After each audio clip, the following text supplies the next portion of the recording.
Tadi kita dah belajar tentang mutually exclusive event di mana dua event tak boleh berlaku serentak. Sekarang kita nak belajar tentang conditional probability event ataupun dependent event. When an event happens, it's considered with the condition that another event has occurred.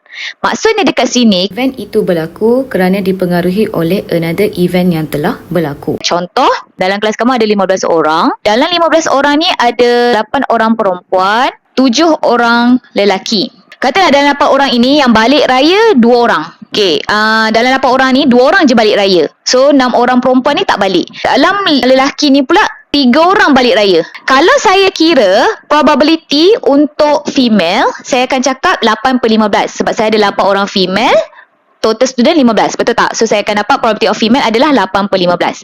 Okey. So sekarang ini cari probability orang yang balik raya di mana saya nak perempuan. Maksudnya saya kena tengok pada perempuan. Dalam perempuan tu siapa yang balik raya?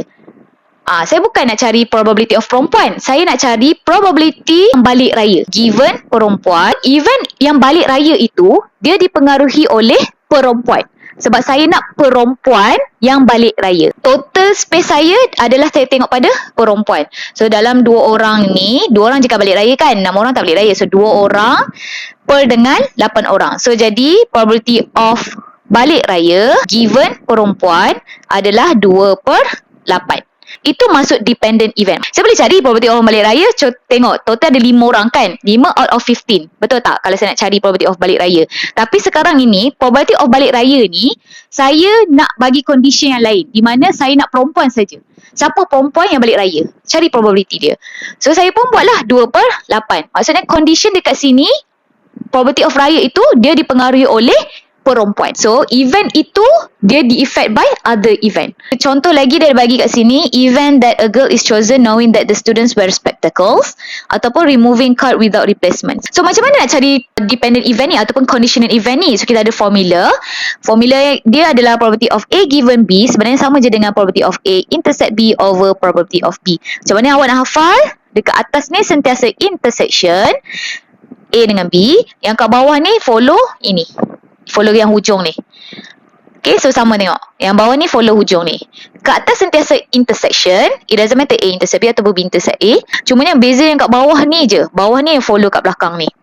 Follow belakang ni. Okay, itu formula dia. Cara macam mana nak cari guna conditional event. Probability of B palang A is the probability of B given A. So, kita cuba buat example supaya awak lagi faham, okay? In a college, 12% of the students are left-handed. 15% of the students are curly hair and 3% are both left-handed and curly hair. Given that a student curly hair, find the probability that a student is left-handed. Kita kena keluarkan setiap ayat itu dalam mathematicalnya. 12% student adalah left-handed. Maksudnya, saya let dulu. L is left-handed. Student yang left-handed. Kemudian C adalah curly hair. Curly hair, okay? Saya tahu probability of left-handed adalah 12% ataupun 0.12. Probability of curly hair adalah 15% which is 0.15.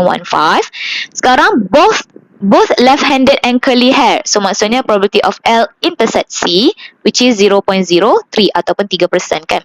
Sekarang dia cakap cari probability, find the probability that the student is left-handed given student curly hair.